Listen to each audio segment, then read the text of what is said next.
When I reached into my purse to pay for a stranger's groceries, I wasn't trying to make a statement, I was trying to stop shaking. Moments earlier, the woman in front of me had whispered, "They took everything after my husband died." Those words cut deeper than she knew. Because once someone had told me the same thing, right before they took everything from me too. So I handed over the $150, my heart pounding, and gave her the red scarf around my neck. She thanked me with eyes that looked too familiar. Eyes that had once judged me from across a dinner table. My name is Jovi Hartman, and I had no idea who she really was. The email came just as I finished a 12-hour shift, my hands still smelling faintly of antiseptic. The subject line froze me where I stood, formal dinner, attendance required. No greeting, no RSVP, no warmth, just a command. Elliot appeared behind me before I could even process it. He read the line over my shoulder and sighed like a man about to watch a slow-motion car crash. "Don't be late," he said quietly. "She'll take it as an insult. And don't mention the hospital. My mother thinks charity is what people cling to when they've failed at everything else." I laughed, the kind of brittle laugh people use to cover the sting. "So what should I say, that I heal people for profit?" He didn't answer. Instead, he handed me a printed list, what to wear, what time to arrive, what not to talk about. There was even a note that said, "No stories about your family." I folded the paper and slipped it into my purse, like evidence of something I already knew. I was about to walk into a room where kindness didn't count. That night, I pulled a navy dress from the back of my closet and wrapped a red wool scarf around my neck, the one I'd knitted last winter. It wasn't elegant, but it was mine. Before leaving, I caught my reflection in the mirror. Ordinary face, ordinary life. "Be yourself," I whispered, "even if they decide that's not enough." And for the first time, I wondered if this invitation wasn't a dinner at all, but a test I hadn't agreed to take. I left Harborview at 4:15, the sky already fading into that pale gray that swallows Maine before night. Snow came in soft sheets across the highway, each mile colder than the last. Elliot's voice kept repeating in my head, "If you're late, she'll never forget it." By the time I reached the outskirts of Portland, I realized I'd forgotten a gift bag for the wine. There was a Walmart off the next exit. I told myself it would take 5 minutes. Inside the store buzzed with that dull hum of fluorescent light and tired people. I was halfway to the checkout when I saw her. An older woman stood at the register, her hands trembling as she counted coins. Her basket held a few frozen dinners, a pack of diapers, milk, and an inhaler. The card machine beeped twice, then refused her payment. I thought I'd keep walking. I really did. But when she bent to pick up the coins that had rolled across the floor, something inside me cracked. A photo had slipped from her wallet, a younger woman in a nurse's uniform smiling softly. For a second, I could have sworn I was looking at myself. I stepped forward. "Let me cover it," I said quietly. The cashier blinked. "It's $150, ma'am." I nodded. People shouldn't have to choose between medicine and dinner. The woman's eyes glistened. Without thinking, I unwound the red scarf from my neck and placed it over her shoulders. "It's cold out there. You need it more than I do." Her hand brushed mine, frail and warm. People don't do that anymore. Maybe they should. When I pushed the cart toward the door, the wind cut sharp against my throat. The parking lot was buried in white, the world silent, except for the hum of idling cars. My phone flashed 5:57 p.m. I was officially late. But for the first time in years, I didn't feel wrong. I felt light, as if I'd rescued something I didn't even know I'd lost.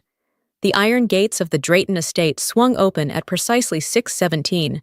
Elliot stood on the steps, his breath visible in the cold, his expression thunderous. 17 minutes late, Jovi.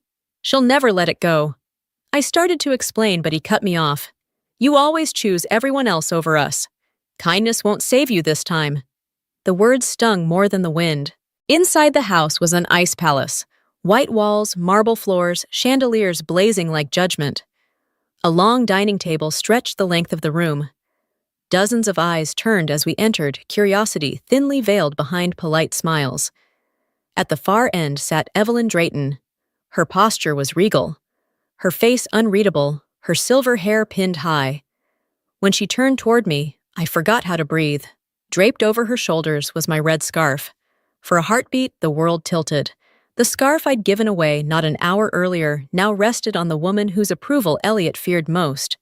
He didn't notice. "Mother, this is Jovi." She smiled faintly. "Welcome, Ms. Hartman. You're right on time." "Almost." I forced a laugh. My eyes locked on that familiar thread of red wool. It couldn't be. Not unless Evelyn's gaze held mine calm, knowing unblinking. The corners of her mouth curved slightly, and she spoke in a tone so soft the room seemed to quiet around her. Such a kind gesture deserves conversation. The sound of her voice chilled me more than the snow ever could. If heaven had a private dining room, it would look exactly like this one. Light shimmered from crystal chandeliers onto a table, long enough to seat a jury. The silverware was so polished, I could see my reflection in the blade of a knife. To my left sat a state senator, to my right, a pharmaceutical heir who bragged about profits between bites of lamb. At the head of the table was Evelyn Drayton, composed still, her face unreadable. She watched me as if she already knew my answers before asking the questions. "So, Ms. Hartman," she began softly, "Elliot says you work in healthcare." I nodded. "Yes, at Harborview Community Hospital." A woman across from me raised an eyebrow. "Community hospital? I thought those were for charity cases." Laughter rippled down the table light, but cutting. Evelyn didn't join in. Her eyes stayed on me calm and piercing. "Tell me," she said, "what do you like most about helping people who can't help themselves?" I held her gaze. "Sometimes they help me remember who I am." Silence fell like frost. Then Elliot spoke too quickly, his voice thin. "Jovi's being modest, she's practically management now. Hardly does the hands-on work anymore."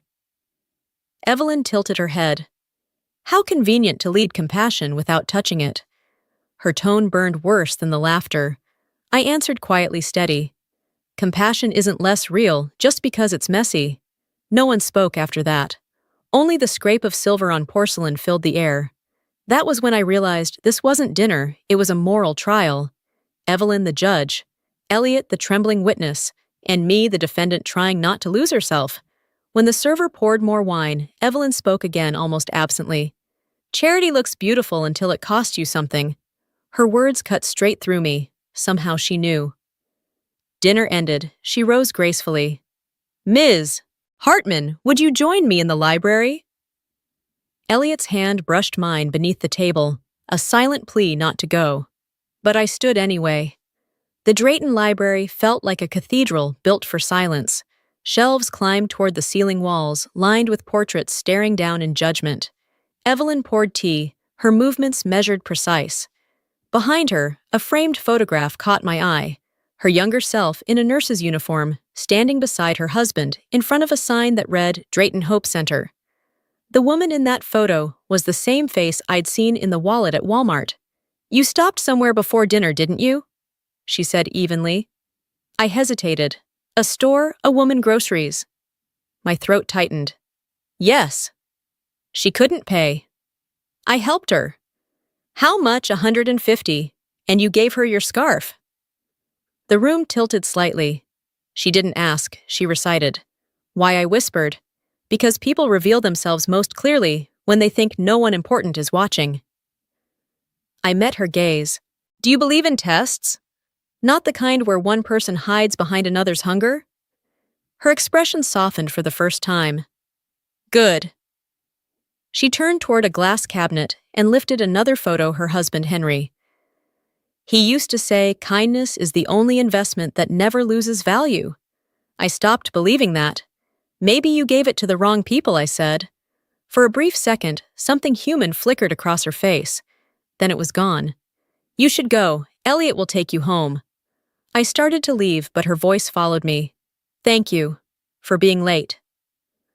Outside, the butler waited by the door.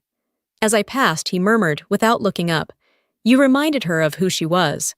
The wind hit my face like glass as I stepped into the snow. I realized she knew everything, and this test was far from over. 3 days after the dinner, Maine was locked in ice. In the hospital break room, I scrolled absently through my phone until the headline stopped me cold. Evelyn Drayton, spotted at Walmart, billionaire, buys groceries herself. Below, it was a blurry photo, a woman in a gray coat, red scarf, her face half turned away. My stomach twisted. No one noticed the figure beside me. Coworkers laughed. Jovi, can you imagine the richest woman in Portland at Walmart? Guess even billionaires need discounts. I forced a smile, my pulse climbing. They had no idea. That afternoon, Elliot called. Did you see it? Mom's furious. Reporters think she staged it for publicity. She's trying to find who was next to her. Maybe she just... No, you don't understand. She hates exposure. If she finds out you were there... He didn't finish. He didn't have to. He was terrified of what his mother might see in me. When my shift ended, the front desk clerk handed me an envelope. Heavy paper, familiar handwriting. You saw me when I wanted to be invisible. Let's finish the conversation we started. ED. I read it twice, heart pounding. It wasn't a question anymore. She was the woman in Walmart. Anger burned through the fear. Why test me? Because I wasn't one of them. Because kindness was a weakness in her world. I slipped the letter into my coat pocket, whispering into the empty hallway. Fine, Mrs. Drayton. Let's finish it. Snow whipped sideways outside. This time, I didn't run from the cold. The next night, I returned to the Drayton estate. The butler led me to the parlor. Elliot was nowhere in sight. Evelyn sat by the fire, eyes softer than I remembered. You came, she said. You asked me to. Most people don't. They prefer their own version of truth. Was that really you at Walmart? Yes. Why? Because I needed to remember what decency looked like. I used to believe in it.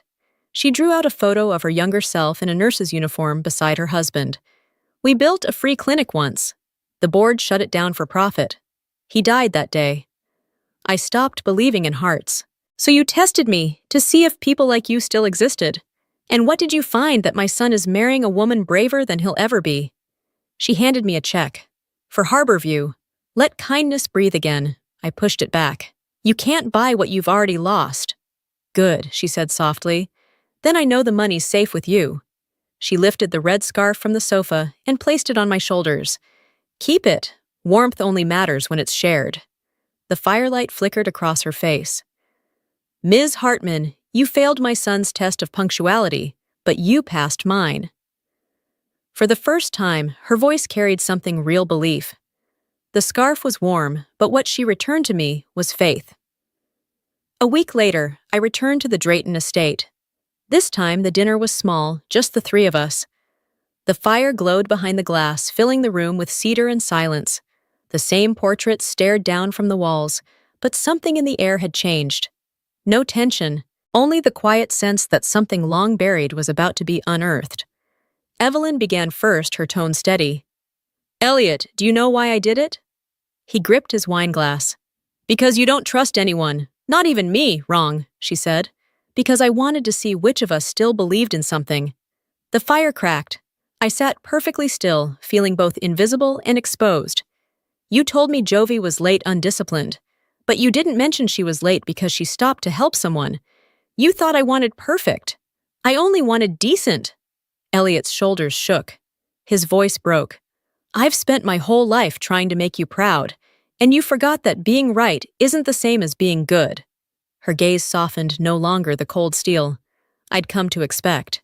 She turned to me. He told you not to talk about charity. You did anyway. That's how I knew. Knew what? That you'd rather be kind than be accepted. The words lodged deep in my chest. She reached for the red scarf resting on the back of her chair. Kindness among the ambitious is rare as warmth in winter. Don't let the world take it from you. Elliot lowered his head, tears streaking his face. I just wanted to make you proud. You did, she said gently. Tonight. She removed the scarf and placed it in my hands. Keep it. It belongs to the only person who remembered what warmth feels like. The fire flared bright, bathing us all in gold. Elliot squeezed my hand, whispering, I don't deserve you. Then earn it, I said softly. Be better, not richer. When I stepped outside, snow drifted down in slow, peaceful flakes. For the first time, it didn't feel cold at all. A month later, the world finally caught up to what had happened behind those mansion doors. The Portland Press Herald headline stretched across the front page: "The Evelyn Trust returns, $5 million for public health." Beneath it, the logo gleamed, a red scarf folded into the shape of a heart. I read the story from my small office at Harborview while the nurses around me cheered. "Jovi, look at this, Mrs. Drayton is funding the public hospitals again." I smiled, quiet and full. Evelyn hadn't just made peace with her past, she'd done something about it. That afternoon, Elliot appeared at my door. No suit, no tie, just him, simpler, lighter. He looked around the busy ward, watching a nurse cradle a newborn as an orderly laughed nearby. "I wanted to say I'm sorry," he said. "You showed me something my mother spent her whole life trying to relearn. And what's that? You can't earn love by impressing people. You earn it by doing what's right when no one's watching." He exhaled as if letting go of something heavy. "Mom wants you to take over as director of the Evelyn Trust." I shook my head. "I'll help, but from here, Harborview is where I belong." He smiled faintly. "She said you'd say that." As he turned to leave, he paused. "She also said to give you this." He handed me a small envelope. Inside was the crumpled Walmart receipt, edges yellowed handwriting in ink that had bled slightly into the paper. Proof that kindness can outlive shame. I ran my thumb over the faded numbers, the total $150. A price tag for compassion that had rewritten lives. The world could change its laws, its headlines, its heroes. But somewhere in that worn slip of paper was the only truth that ever mattered. Sometimes the smallest act of kindness outlives everything else. 3 years later, I was still at Harborview. The same white corridors, the same smell of antiseptic and coffee, but now my name sat on the door of the new Community Health Fund Harbor Hope. On the wall behind my desk hung certificates and photos of patients whose lives we'd saved, but my eyes always drifted to the red scarf. It was framed beside a black and white portrait of Evelyn Drayton. The threads had dulled with time, yet every time sunlight hit the glass, it glowed faintly, as if still holding warmth. Evelyn had passed peacefully the year before. Her letter arrived 2 days later, written in that same sharp, graceful script. "Thank you for reminding me what warmth feels like. ED." I folded it carefully and placed it beneath the frame. Outside the window, snow was falling again, soft and slow, the same kind that used to blanket the roads to Portland. A soft knock broke my thoughts. A young woman stood at the door, clutching a crumpled prescription slip, eyes red from crying. "They said my card didn't go through," she whispered. "I'll come back next week." I walked around the counter, my coat still hanging open from the cold. "It's all right," I said gently. "We'll take care of it." Her eyes widened. "People don't do that anymore." "Maybe they should." I watched her leave with medicine in hand, her steps lighter than when she'd come in. When the door closed, I turned back to my office. The scarf caught the light again, red against the pale winter wall, glowing like a heartbeat. For a long time, I stood there, feeling the quiet settle around me. The hospital hummed with the noise of ordinary kindness, the kind that never made headlines, the kind Evelyn had once forgotten existed. I touched the edge of the frame and whispered to no one in particular. Kindness only matters when it's quiet.